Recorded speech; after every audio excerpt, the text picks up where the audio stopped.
mahasiswa, ane wadon, iya mahasiswi, iya nelanang iya karyawan, ane wadon, iya karyawati, iya nelanang iya wartawan, ane wadon, iya wartawati, iya nelanang peragawan, ane wadon, iya peragawati, iya. Iya.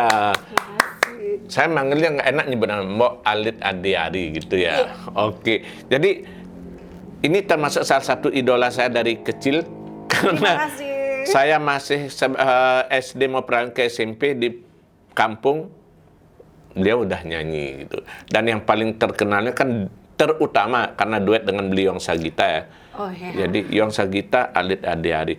Mbak Alit bisa diceritakan nggak kesibukan sekarang dulu Mbak Alit? Karena kalau orang dulu bilang Mbak Alit Adiari salah satu legend lagu pop Bali. Orang banyak nanya, nu ya megening. Nah, gimana gitu? Kesibukannya apa sekarang Mbak Alit? Sekarang kebetulan saya baru purna tugas. Kalau kemarin sempat break karena kesibukan tersebut. Kemudian tahun lalu purna tugas. Sekarang sebenarnya tidak terlalu banyak sih kesibukan saya. Di samping ya ngisi-ngisi acara dikit. Kemudian ada teman-teman pada manggil begitu saya break purna tugas. Terus ngapain diam terus digituin. Main megening bin. Main gitu. Pertama tuh akhirnya ngisi pertama di salah satu kafe gitu sama teman. Aduh, udah itu tiba-tiba ada teman lagi yang di bekas keroncong dulu Orkes Pupat Taruna. Lid ngapain Lid? Aku udah pensiun. Yuk ikut. Aduh, kayak gitu. Oke dah kalau gitu, tapi lihat-lihat waktu juga. Ternyata artinya jangan-jangan teman-teman udah nunggu dari dulu ya. Binan lihat pensiunnya kehajak megening bin kan gitu ya. Mungkin seperti itu. Bu Anton karena lama nggak muncul gitu ya. Iya lama sekali. Tapi akhirnya sekarang udah mulai artinya tetap akhirnya ujung-ujungnya purna tugas, ujung-ujungnya kembali ke musik juga ya, lagu juga ya. Gitu. Iya gitu, untuk ngisi waktu juga ya, untuk refreshing, sembari MC lah, ngumpul cucu. Oh, MC saya kira jadi master ceremony. MC? Bukan, momong cucu. Momong cucu. Istilah baru tuh Anden. MC itu momong cucu artinya. Nah, balik ke zaman dulu. Awalnya pertama kali nyanyi itu umur berapa Mbak Alit? Dan gimana kok bisa ketarik ke nyanyi gitu? Sebenarnya berawal dari saya memang dulunya senang nari. Pertama penari. Kemudian kelas 4 SD pas waktu itu ada yang pengurus dari Dria Raba. Kebetulan temennya ibu datang ke rumah, didengar lagi saya nyanyi di kamar mandi waktu itu. Terus ditanya, lah tuh anakmu ya? Iya. Kenapa? Aja ke band Dria Raba. Nah mulai kelas 4 SD mulailah saya diajak ke sana, walaupun pada waktu itu masih ada rasa-rasa grogi kan. Teman-teman pada latihan nari, saya sendiri nyanyi kan, dan juga ketika itu kan pemainnya ini semua tunanetra kan, kemudian penyanyinya sudah dewasa semua, saya masih SD, jadi saya banyak belajar. Gabung dengan penyanyi dewasa waktu itu. Iya, gabung. Berarti awal dari sana mulai tertarik nyanyi? Tertarik nyanyi, ya walaupun waktu itu paling sebulan sekali baru mulai latihan, masih agak ragu kan sedikit. Setelah itu sering ikut lomba juga? Mulai ikut lomba itu ketika SMP tahun 78, saya mulai ikut, ada namanya waktu itu Pop Singer ya, di Denpasar kan cuma ada itu ya. Betul, ya. Jadi ikut Pop Singer. Ya, dulu macam-macam ya lombanya, Pop Singer, LCLR, dan lain-lain gitu ya. Iya. Nah, ikut Pop Singer waktu itu, tapi nggak ada yang namanya istilahnya kategori A, B, dan sebagainya. Pop Singer udah lomba itu aja. Pokoknya gabung artinya semua. Yang remaja bisa bertanding dengan dewasa. Bertanding dengan dewasa sekali gitu. Ikut pertama, waktu itu dapat juara kedua di Badung. Dulu kan Badung tuh di Denpasar. Betul ya, Badung, jadi satu ya. Jadi satu. Kemudian 79 juga ikut lagi Pop Singer di Badung, dapat juara satunya seperti itu. Makanya orang ada menyebut dulu salah satu buaya lomba, buaya keroncong, buaya lomba ya gitu atau apa. Orang artinya orang menyebut buaya lomba itu artinya orang yang selalu pasti ikut lomba dan jadi juara di lomba gitu ya orang yang mengatakan. Iya, ini aja karena untuk mengukur kemampuan. Waktu masa-masa dulu itu ada nggak Malik seperti sekarang ada orang udah nyanyi itu dikursusin, ikut lomba vokal sanggar atau otodidak? Waktu pertama itu ya otodidak ya, dari SMP itu otodidak lama. Memang kita juga mau nyari tempat kursus, tapi waktu itu di Bali kan tidak begitu ada yang Kalau ada. saya cuma ada yang Bina Vokal. Iya, yang Manuaba itu ya, Ibu Iya, Amelia Manuaba ya. Iya, kemudian ketika saya mulai di TVRI kan mulai ada TVRI itu. TVRI ingat saya 78 ya. Ya 78-nya itu saya mulai Saya masih ikut. baru masuk kelas 1 SD. Waktu itu saya udah SMP. Nah, waktu itu ikut di sana. Lama-lama kan yang jurinya itu kebetulan Pak Joni Herman ya di TVRI itu dilihat akhirnya saya ikut Bintang Radio. Terus gini, ini anak kok ada potensi, tapi saya Bapak bilang ini belum punya belum punya pembimbing, jadi asal aja belum lurus lah gitu kan, belum sesuai dengan standar vokal dan sebagainya. Akhirnya Pak Joni Herman yang mengarahkan. Ketika itu lomba Bintang Radio Televisi mulai ada ya 80-81 itu ikut dapat juara 1 untuk tingkat remajanya kan. Waktu itu kalau nggak salah lebih cenderung ke keroncong ya Mbak Lid? Waktu itu kalau saya keroncongnya itu saya mulai di SMP. Berarti di awal memang pop dulu. Memang pop dulu. SMP baru ke keroncong. Iya, itu pun lucu. Keroncong ketika mulai keroncong saya sendiri anak-anak juga kan termasuk. Yang orang image-nya keroncong itu dewasa, ini remaja, ABG, nyanyi keroncong gitu ya. Makanya bingung, ini lagu kayak apa ya gitu. Padahal dulu kalau saya lihat waktu itu belum ada yang seumuran Mbak Alit nyanyi keroncong remaja. Belum ada waktu itu. Belum ada, SMP itu belum ada. Terus makanya saya sendiri paling kecil ya. Terus pada saudara-saudara pada mulai di band, saya pindah ke keroncong seperti itu jalurnya. Itu keroncong karena ketertarikan sendiri atau karena ada yang mengarahkan menyuruh? Keroncong itu kebetulan saya ikut bandnya Pak Rakedanu. Pertama ikut band di situ juga kan. Setelah itu mereka punya grup keroncong gitu. Terus kamu ikut keroncong aja ya. Keroncong itu kan lagunya orang zaman dulu kan orang tua pasti ya. Keroncong orang tua. Wah ini, dan itu Bapak bilang udah ikut aja nggak apa-apa gitu. Kebetulan juga latihannya kan waktu itu malam minggu ya kan. Jadi ikut ke sana, ikut latihan keroncong. Kemudian kebetulan juga waktu Bintang Radio kan ada waktu itu ada jenis remaja dan dewasa. Kalau yang peran pop singer nggak ada kategori, Bintang Radio udah mulai ada kategorinya ya. Ada kategori, yaitu ada Bintang Radio Remaja tahun ini. Nanti tahun depannya ada Bintang Radio Dewasa. Bintang Radio Remaja itu yang sebenarnya lebih sulit pada waktu itu, karena setiap semifinal, seleksi sampai final itu lagunya beda-beda. Kebetulan di situ ada lagu untuk remaja itu harus bisa lagu keroncong, bisa lagu daerah, lagu keroncong, lagu pop. Berarti untuk bisa ikut BRTV, Bintang Radio paling nggak menghafal 3 jenis lagu itu gitu ya? Iya, pop, keroncong, lagu daerah.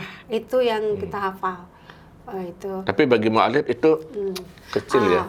Kan tetap aja ya, baru-baru mulai juga kan. Gitu.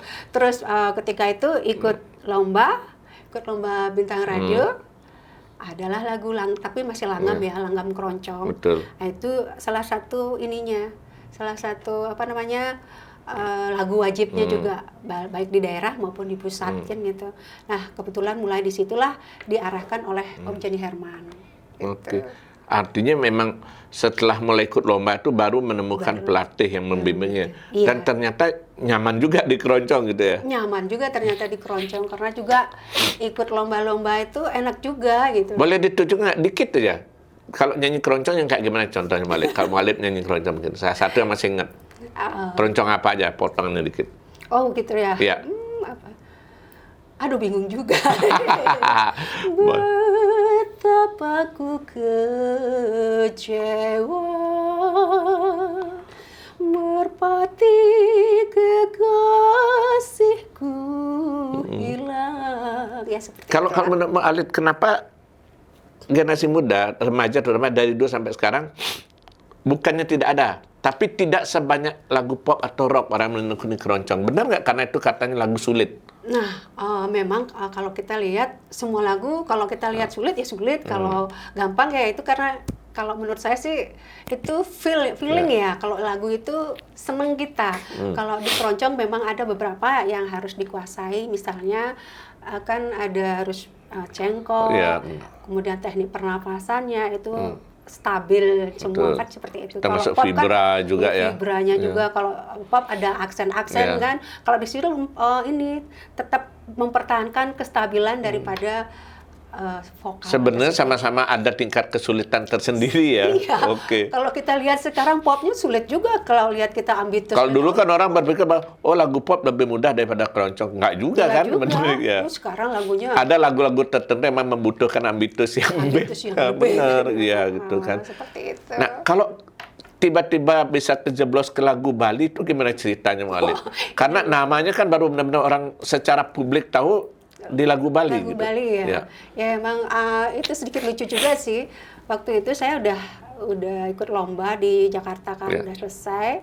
Kemudian pulang, waktu pulang itu kan belum lagu Bali ya. Masih kalau ikut di hotel-hotel itu lagu campur lah. Top 40 ya. Iya, top 40 lah. Udah itu datang Blian Bero ngajakin gitu. Ngajakin, yuk ke studio yuk gitu. Lagu apa? Lagu Bali. Oh, yang lagu Bali kayak ya udah ikut masuk aja kan, ikut masuk lagu Bali. Padahal duluan saya rekaman di Jakarta musik keroncong gitu, lagu keroncong kan. Ke Bali mulai dah rekaman di lagu Bali kan, lagu Bali di studionya Om Ricky ya. Ricky Sada di sana ketemu dengan Blian Biro. Terus lagu Sopir Bemo itu mengawali ada yang pertama Sinelo yang itu. Saya ambilnya Sinelo. Nah, udah lama ketemu Om Bimbo, habis ketemu Bimbo terakhir ketemu terus beliau Sagita seperti itu jalan ceritanya. Justru awalnya berarti dari Blian Biro dulu awalnya. Blian Biro ketemu. Nah, itu waktu itu karena apa namanya yang cewek jarang yang mau lagu Bali kan. Pernah saya ngasih teman gitu, yuk ikut yuk ke studio. Aduh, aku nggak bisa lagu Bali waktu itu. Kebanyakan penyanyi cowok waktu itu memang ya. Emang kebanyakan cowok. Terus penyanyi Bali belum ada kan, penyanyi perempuan tuh belum jarang lah gitu. Kemudian saya ajak juga teman, kamu punya teman nggak yang penyanyi ada? Coba tak tanyain. Tapi waktu itu beliaunya nggak ini. Aduh, saya belum bisa lagu Bali gitu. Udah kadung di ini kan di hotel dan sebagainya. Kalau Mbak Alit sendiri ketika pertama kali nyanyi lagu pop Bali itu kesannya gimana Mbak Alit? Aneh nggak? Atau ketika bukan peralihan ya tapi terbiasa nyanyi pop, keroncong, bahasa Indonesia tiba-tiba lagu pop Bali dan yang barangkali genrenya pada waktu itu kan lagu-lagu yang memang agak-agak bercanda gitu Mbak Alit. Itu yang biasanya kan kita tuh kayak modelnya kita keroncong kan ada panutan kan ya. Misalnya saya suka ini. Jadi saya berpedoman kalau di keroncong tuh saya gregetnya kayak seperti ini kan gitu, cengkok seperti ini. Ketika lagu Bali kita sendiri yang harus menciptakan itu. Menciptakan karakternya gitu. Gimana enaknya menyanyi. Itu yang sebenarnya pertama agak kesulitannya itu. Karena aneh belum ada patronnya waktu itu ya. Belum ada siapa yang kita ini kan, tapi ya udah bikin sendiri aja gitu. Yang lagu paling pertama tadi yang di Sopir Bemo? Ya, yang di Sopir Bemo ada yang Sinela dan sebagainya. Saya agak lupa sih lagu udah zaman dulu sekali. Gitu. Tapi kalau kemudian akhirnya jadi teman duet Yong Sagita tuh gimana? Pada saat itu karena di studio kan kita sering ketemu rekaman iklan dan sebagainya, jingle dan sebagainya. Udah itu kebetulan Yong ada lagu yang perlu diduetkan. Udah masuk ikut coba sama dia coba diduet. Masih ingat nggak yang pertama duet itu lagu apa? Apa ya, Rake Rai kayaknya. Rake Rainya. Iya, Rake Rainya. Itu pertama kali nyanyi lagu pop Bali sendiri. Terus kemudian diduetkan. Tapi itu menjadi lebih gampang karena sering ketemu ya dengan Yong ya. Jadi udah tahu karakternya gitu ya. Karakternya kalau musik kan masing-masing pencipta tuh masing-masing kayaknya ada karakternya kayak Om Yong, Bimbo itu saya kalau lihat lagunya wah ini pasti ciptaan Om Yong. Kalau Bimbo ya seperti ini. Gayanya udah khas banget. Habis notasinya kesini pasti kesini gitu. Arahnya pasti agak kena ada dikit gitu. Itu setelah nyoba pertama kali Rake dan Rai dan responnya lumayan ya pada waktu itu kan. Asik banget gitu. Akhirnya setelah itu baru berlanjut ke yang lainnya. duet-duet berikutnya gitu ya. Tapi yang paling berkesan, paling apa istilahnya, paling memorable bagi Mbak Alit, duet yang mana? Kan ada banyak, Rakan Lai, Lanang Wadon, terus ada saling apa namanya? Saling Yang apa saya lupa tuh ya. banyak Lanjaran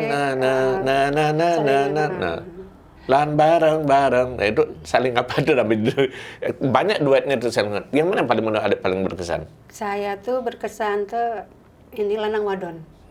Karena lagunya simple, tapi enak dibawain untuk entertain. Itu yang paling asik. Artinya untuk modal manggung cocok itu ya, asik, bagus iya. ya. Jadi kita bisa Interaksi dengan penonton sama ya. penonton gitu. Tadi Ian Ani Lanang, Dan Anil Lanang. yo wartawan Ani Wadon, yo wartawati. Kan gampang Ian gitu. Ani Lanang, yo Adnyana Ani Wadon. Ya, adnya Nyanyi. kan tinggal ganti belakangnya. Tinggal ganti, gampang ya bikin gitu ya. Simple tapi enak untuk di ini. Tapi Mbak Alit sebelumnya sempat nggak memprediksi artinya bahwa bakal angkat nama di lagu pop Bali gitu Mbak Alit? Nggak kepikir. Saya melakoni nyanyi itu bagian dari hobi. Dari dulu memang saya nggak ada ini. Cita-cita artis kayak itu Cita-cita nggak? artis nggak. Karena waktu itu ibu, kamu memang punya bakat nyanyi. Silakan jalan. Tapi kuliah jalan terus gitu. Atau udah dipesenin gitu ya? Pesenin seperti itu. Boleh nyanyi tapi kuliah jalan terus. Tapi kadang-kadang saya balik, kadang-kadang ngerjain ibu sih, tapi tetap Boleh kuliah, tapi nyanyi jangan ditinggalkan itu. ya seperti itu. Dibalik. Tapi pernah nggak mengalami Mbak Alit? Karena kan pasti aja, apalagi ketika masa-masa lagi ngetop itu mungkin job banyak ini tuh, kuliah akhirnya keteteran tuh, pernah nggak? Yang seperti itu sih kebetulan saya kuliahnya di hukum ya. Iya. Jadi enggak Apa kuliahnya dihukum? Kenapa dihukum? di fakultas hukum. Iya, lanjut Mbak Alit. Iya, kan di fakultas hukum kan semua menghafal ya. Iya. Jadi karena saya memang dulu senang juga sih menghafal gitu kan, ada diajak teater kan menghafal Betul. tuh. Ikut teater juga? Ikut teaternya ini Pak Taro. Oh, teater Karena SMA, Kukuruyuk ya? Iya, karena SMA-nya SMA Anggap 2 kuda, kan.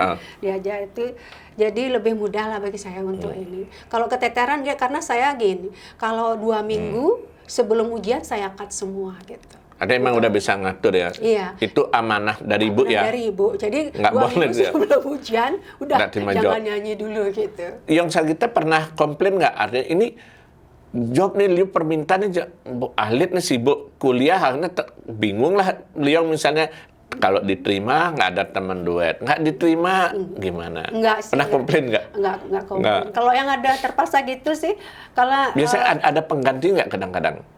saya kurang Atau tahu. sendiri aja nyanyi? Nanti mungkin sendiri lagi. Kalau yang itu, kalau harus sekali, kalau misalnya seperti lomba gitu kan Iya. nggak bisa kita mau ini ya harus kita lombanya yang dulu. Ya udah disimpel-simpelin aja katanya. Mbak Alit boleh ceritakan nggak suka dan dukanya, enak nggak enaknya pengalaman duet dengan beliau? Baik di rekaman, terus kemudian ketika manggung dan segala macamnya itu. Suka dukanya gimana? Kalau yang banyak sukanya, karena beliaunya kan orangnya wah ngablak gitu ya, enak loh. Bulelengin. Bulelengin ya. Banyaknya sukanya gitu, nggak pernah komplain soalnya. Dia tuh kalau kita rekaman nggak pernah komplain, kalau nyanyi pun nggak pernah komplain gitu. Aman-aman aja kalau sama Yong gitu. Tapi kalau ketika pentas-pentas kan sering ke berbagai daerah pada waktu itu. Suka dukanya, ada nggak pernah pengalaman menarik atau yang unik Mbak Alit? Biasa gini aja. Apa namanya, mengalir aja seperti itu. Lancar aja gitu. Lancar aja gitu. Berarti Enak-enak. penonton pada masa itu kalem-kalem ya? berarti ya? Kalem, nggak nimpuk-nimpuk lah. Tapi kalau yang boleh tahu, Mbak Alit, jika dibanding sekarang kan inflasinya kok udah jauh berbeda. Pada masa itu, honor tertinggi berapa yang pernah Mbak Alit terima ketika manggung? Kalau boleh tahu. Jangan, karena saya juga di samping di daerah kan, Yeah. saya juga waktu itu diambil sama salah satu promotor di pusat. Yeah. Jadi kalau ada Penyanyi Jakarta nyanyi di sini ataupun di Lombok di Sumba saya diikutkan. Yeah. Jadi kan beda honor. Beda honornya lagi ya. Jadi nggak enak ceritain. Oke. Gitu. Tapi artinya ketika manggung seperti itu pun, mau Alit mematok tarif nggak? Atau kadang-kadang misalnya ya tergantung budget dan kemampuan penyelenggara gitu? Enggak pernah sama macet. Paling ya kalau memang kalau tahun baru ya, Ya, lain lah, harga iya. spesial kan gitu. Tahun baru biasanya kita di hotel ya, itu beda lagi gitu. Ketika nyanyi lagu pop Bali itu mau Alit masih tetap nyanyi keroncong juga atau fokus ke lagu pop Bali ya sebenarnya? Ketika itu masih di keroncong sebenarnya, kemudian para pemain di musik keroncong itu kebetulan juga lagi sibuk kuliah kan, jadi kita break juga di situ. Jadi saya full di pop Bali. Di pop Bali. Kalau nah itu kan kebetulan pada waktu itu orang identik. Kalau duet Yong Sagita, Alit Adi-Ari. Sama mungkin kalau belakangan Widiana Sri Dianawati. Nah, tapi ketika misalnya Sri Dianawati tanpa Widi masih bisa jalan. Nah, mau Alit sendiri tanpa beliau Sagita gimana gitu? Ada nggak? Jalan aja sih, biasa. Biasa aja sebenarnya nggak masalah. Karena orang bilang, kadang-kadang orang bilang, aman sing duet, kok ada yang kurang ya? Nah, kayak itu misalnya kan. Biasa aja kan, juga kita lihat acara kan, tidak semua lagu Bali. Kan, Iya. kan ada lagu macam-macam dan sebagainya. Kalau selain beliau, pernah duet sama siapa aja Mbak Alit di rekaman? Oh, di duet itu yang ini juga Bimbo, Mabut Bimbo Keladian, pernah ya? Korting Plung Bulan, Ya, itu masih top-top gitu dulu zamannya itu. Zaman dulu, ya pada waktu itu penyanyi juga belum begitu banyak Mbak Alitnya. Iya. Kalau yang dibanding, nah sekarang kan Mbak Alit juga melewati dan melihat sendiri kondisi sekarang. Mungkin bisa di-share nggak, ceritakan susahnya rekaman zaman dulu itu seperti apa Mbak Alit? Ketika harus masuk ke studio, harus misalnya benar-benar menghafal lagu, vokal, terus kemudian misalnya pakai mixer yang besar dan segala macam, nggak boleh salah, dan itu seperti apa Mbak Alit? Kalau sekarang kan simpel banget kan orang nyanyi gitu. Yang terakhir itu ya, pertama kalau dulu itu memang benar-benar, apalagi yang namanya acara TVRI. Kalau kita rekaman, salahnya di belakang, kita harus ngulang dari depan. Semua gitu. Semua lagu. Kemudian misalnya fals di tengah, udah nggak bisa dipakai lagi, ulang lagi dari depan, seperti itu. Itu ada nggak pengalaman pernah rekaman sampai ngulang berkali-kali Mbak Alit di lagu Bali ataupun yang lain?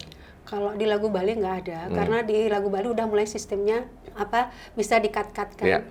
Kalau di TVRI yang itu yang paling nggak bisa emang di TVRI, di RRI kalau udah rekaman ya jadi gitu ya. Iya, di Musika Studio juga waktu itu belum gitu. Dari kalau kita rekaman masih ngulang dari depan waktu itu keroncongnya. Tantangannya seperti itu dulu. Seperti itu, ya. Mbak Alit pernah sempat ikut rekaman kaset nasional juga kan kalau nggak salah? Iya, sempat. Nah, boleh diceritakan nggak itu? Orang nggak banyak yang tahu bahwa ketika belakangan orang ribut misalnya go nasional, zaman dulu juga sudah ada Mbak Alit di hari kan gitu.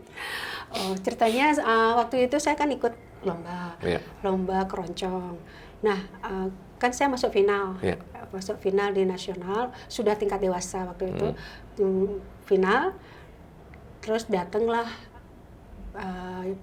pemimpin Orkes Keroncong Bintang Jakarta, yaitu Pak Budiman BJ, datang ke hotel, nanyain, kamu mau ikut rekaman nggak? Namanya juga itu kan rekaman sekali Jakarta lagi. Gimana sih model rekaman, kan kita belum tahu, namanya studio tuh belum ada kan di Bali. Oh, bisa Pak gitu. Tapi kita juga ragu kan kemampuan kita. Nggak apa-apa, pokoknya nanti, kalau kamu mau nanti habis lomba jam sekian datang ke studio, nanti latihan. Dijemput langsung. Lagunya apa? Tinggal nyetor lagunya aja. Kebetulan saya nyanyikan lagunya beliau, lagu Budiman BJ yang kebetulan juga waktu itu dilombakan juga. Saya nyanyi 2 lagu, Bahana Pancasila dan lagunya Segenggam Harapan. Nah, setelah selesai lomba kira-kira jam 1 malam, saya ke Musika Studio. Berarti rekamannya subuh-subuh waktu itu? Karena ngejar pesawat juga kan. Oh, langsung balik. Berarti balik. Tapi rekamannya nggak ada banyak pengulangan ya, kilat? Waktu itu kebetulan sih lancar. Gitu. Untungnya lancar, ya mungkin tiga kali lah diulang-ulang gitu ya. Akhirnya udah capek, oh ya ini yang bagus gitu. Akhirnya selesai waktu itu, udah. Waktu itu produsernya Musika udah Bu Acin ya? yang pegang atau masih belum? Kurang tahu saya. Belum. Karena saya kelayapan malam. Kelayapan, Mbak. Iya. Itu pengalaman luar biasa, lomba tiba-tiba dapat tawaran Wah, rekaman benar-benar gitu. terima kasih sekali pada Dan akhirnya setelah kasetnya keluar, bangga dong tunjukkan ke orang tua gitu ya. iya, beredarnya di Bali udah ada kan enak Iya. sekali kita. Oh ini ada kaset dan sampai sekarang di YouTube juga kebetulan masih ada yang di-share oleh anak beliau. Itu yang pimpinan orkes Keroncongnya Keroncong tuh. Bintang Jakarta itu. Berarti komplit ya Malik, dia rekaman nasional udah pernah, rekaman lagu Bali udah pernah, teater juga oke gitu kan. Ngisi-ngisi waktu aja. Isi waktu aja. Tapi kalau nah ini menarik sekarang soal pekerjaan Malik dan latar belakangnya. Kenapa memilih jurusan hukum Malik? Tertarik kenapa itu kuliah hukum? Karena semua apapun yang kita lakukan kan harus ada aturannya itu aja. Dulu pikirannya seperti itu gitu. Iya. Itu. Dan pertama sih sebenarnya itu yang kedua. Pilihan kedua. Pilihan pertama itu kedokteran hewan nggak tembus gitu. Tembusnya di hukum. Kalau kedokteran hewan tuh harus nanya Pak Yaya itu. Oh iya. Basis ya. Udah dokter hewan ada juga. Iya, teman-teman kita juga ada Tuswaria Sutama yang kartunis juga dokter hewan juga Iya, gitu. kebetulan suami saya juga Dokter hewan juga. Tapi akhirnya memang akhirnya di hukum ya, jadi lebih tepat gitu ya. Iya. Itu berarti kalau sebetulnya bayang Mbak Alit milih kuliah hukum, kepinginnya kerja di bidang apa dulu Mbak Alit? Saya belum ngebayangin waktu itu kerja di bidang apa. Pokoknya yang penting Kuliah, ya. kuliah di hukum itu banyak lowongan pekerjaannya gitu loh. Banyak lowongan gitu Ya. untuk ini. Sebab dimanapun kan pasti ada sarjana hukumnya. Itu aja. Nggak berpikir misalnya mau jadi pengacara, hakim, notaris nggak? Enggak. Yang santai katanya. Jadi yang santai aja gitu ya. Iya. Tapi akhirnya memang ketimanya di dinas Depen, ya. di Depen jadi. Pertama itu Departemen Nah, Penerangan. kalau teman-teman yang tidak tahu Depen itu Departemen Penerangan. Kalau pada masa Orde Baru Departemen Penerangan, kalau di era sekarang itu serupa dengan Depkominfo gitu ya, Depkominfo gitu. Berarti ini bidangnya beda Malit. Nyanyi, kuliah di hukum tapi di Depen. Di seksi apanya Malit? Saya kebetulan di seksi radio dulu. Nah, kan? Masuk seksi radio. Kuliah siaran hukum. radio. Tapi menangani seksi siaran radio. Berarti di bawah Dirjen RTF ya waktu itu ya? Iya. Itu kan di situ kalau di seksi siaran radio itu kan ada misalnya orang untuk buat radio. Ngurus gitu izin kan. ya? Ngurus izin itu. Ya, untuk frekuensi dan segala macam ya. sebagainya kebetulan di situ posisi. Ya masih ada lah kaitannya dengan aturan hukum gitu ya. Hukum ada, iya. Pernah bekerja di mana lagi Malit setelah di Depen itu ada di bidang apa? Bidangnya macam-macam lah habis itu. Depennya karena Likud. Begitu Depennya bubar, kita masuk ke Pemda. Ya. Sehingga kalau Pemda kan memang pindah-pindah. Ya. Pernah di Taman Budaya sebentar aja, kemudian yang lama itu di BNNP, Badan Narkotika Nasional.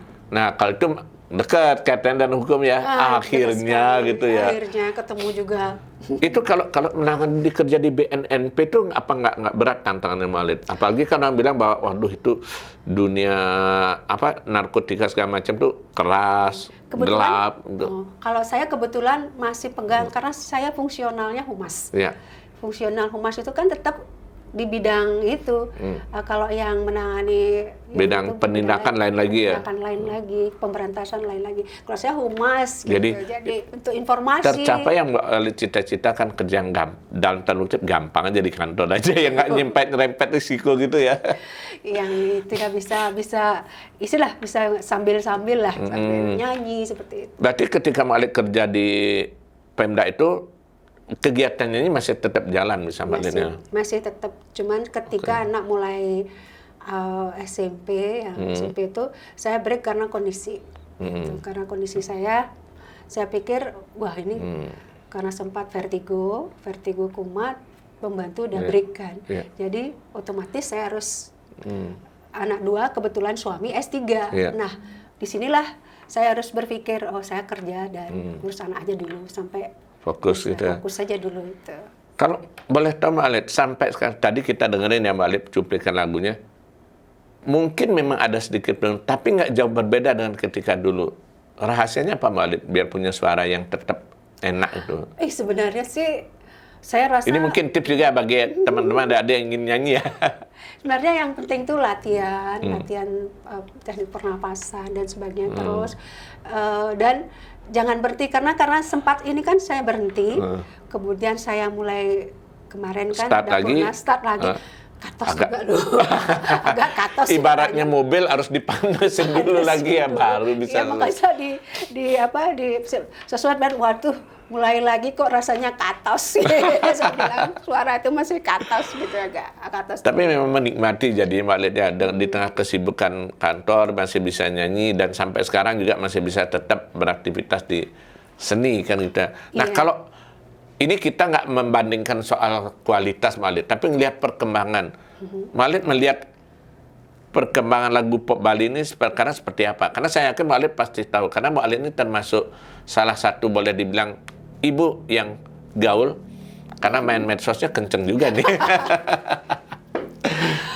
Gimana Mbak Lid kalau lihat perbandingannya? Kalau perbandingan untuk sekarang, kalau lagu Bali, saya pikir bagus gini. Saya lihat ada masing-masing loh kelompok.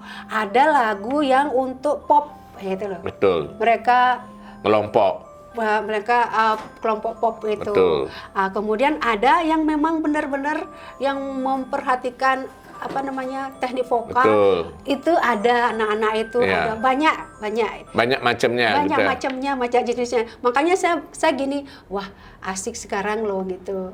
Karena saat ini mereka sudah memposisikan ini kayak orang ini yang komersil dan ini yang benar-benar mereka udah bisa tahu arahnya mau kemana gitu. Dari rekaman-rekaman yang kita lihat lagu-lagu launching anak-anak dan sebagainya gitu. Kalau Mbak Lid ngelihat artinya peluang adik-adik itu untuk berkembang di lagu pop Bali seperti apa Mbak Lid? Kalau peluang itu kayak saya rasa kadang-kadang hoki juga ya. Peluangnya bagus, apalagi medsos sekarang kan ini bagus ya. Disupport medsos gitu. Medsos sekarang ya. Seperti lagu kemarin itu kan tiba-tiba bisa boom lagunya padahal sederhana seperti itu karena ditunjang oleh adanya medsos gitu. Kalau Mbak Alit ini ngelihat artinya generasi itu, Mbak Alit kebetulan kan punya putri dan ada yang ikut jadi penyanyi juga. Nah itu memang karena Mbak Alit arahkan atau maunya sendiri gitu? Oh itu ceritanya lucu lagi itu. Ya. Ini putrinya Mbak Alit, Ayi, dulu salah satu personel Bali Family ya, penyanyi anak-anak. Iya, yang itu waktu itu dia memang senang nyanyi gitu. Jadi ketika waktu masih kecil dia senang nyanyi, tapi ya ketika dia ikut grup itu karena waktu itu dia ada di studio. Kebetulan Om Riki mau penyanyi anak-anak kan. Kemudian ada dia, terus saya tanya, Om Riki nanya, kamu mau ikut nggak grup? Terus bingung aja dia, dilihat ibunya. Jawab, kalau memang senang, bilang. Kalau enggak, bilang enggak, karena ini akan enggak main-main, saya bilang gitu. Kalau memang senang nanti ibu yang bimbing di rumah, saya bilang gitu. Dia bilang, oke, gitu. Akhirnya dia ikut, gara-gara itulah akhirnya dia terus-terusan suka nyanyi jadinya. Bukan karena dipaksa ibunya biar ada yang meneruskan enggak ya? Enggak, dia itu udah pertamanya seperti itu, tapi memang karena dia sering karena umur berapa tuh, umur 3 tahun udah sering saya ajak studio kan, sambil ngempul lah, jadi dia bisa ini karena dia memang senang gitu. Sambil kalau studio dia tak tanya, mau ikut? Ikut, oke, tak bawa ke studio gitu. Saya rekaman, dia nungguin gitu. Mbak Lid, kalau di usia sekarang Mbak Lid seperti sekarang ini, ketika ada permintaan misalnya untuk nyanyi duet lagi dengan Yong Sagita, seperti apa barangkali rasa percaya diri Mbak Alit? Karena ternyata kan banyak penyanyi yang mengatakan bahwa aduh enggak dah, udah tua nih, kasih muda-muda aja. Tapi saya tahu Mbak Alit dan Yong Sagita kan selalu on fire gitu loh. Suka aja kalau dapat gitu penyanyi. Gimana Mbak Alit kalau mentas artinya pasti aja belakangnya masih tetap sering tampil berdua juga itu di panggung. Iya, kemarin kan waktu tribute Yong itu saya hadir. Wah, enak juga gitu loh. Pertama keluar keongnya itu pertama itu. Padahal waktu itu masih break nyanyi, Betul. karena masih ngantor kan. Dan itu, kok enak juga ya. Cuman kalau mungkin duet sama Yong asik-asik juga sih kalau memang. Tapi kita juga perlu mungkin ya lagu baru untuk Betul. itu biar ada tambahan kan seperti itu. Jawabannya hanya kalau tetap masih mau memunculkan lagi duet ini harus punya amunisi baru lagi gitu ya. Amunisi baru juga. Tapi kalau untuk energi tampil di panggung itu masih kuat gitu Alit berdua ya.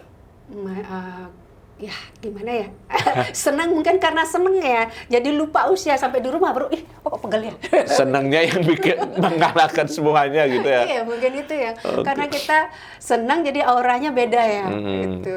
Mbak Alit, yang terakhir mungkin ada pesan nggak terhadap generasi penyanyi lagu pop Bali sekarang nih Mbak Alit? Mbak Alit sebagai yang senior, sebagai yang boleh dibilang yang dalam tanda kutip dituakan, mungkin bisa memberi tips atau apa kepada adik-adik?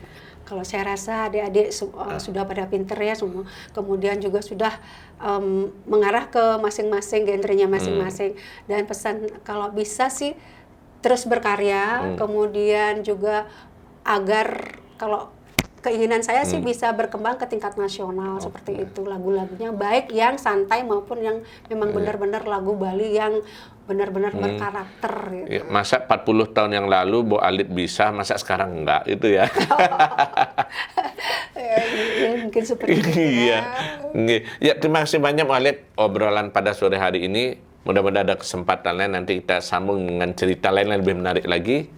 Terima kasih atas waktunya dan tetap jangan lupa salam secangkir kopi hangat. Oh, iya.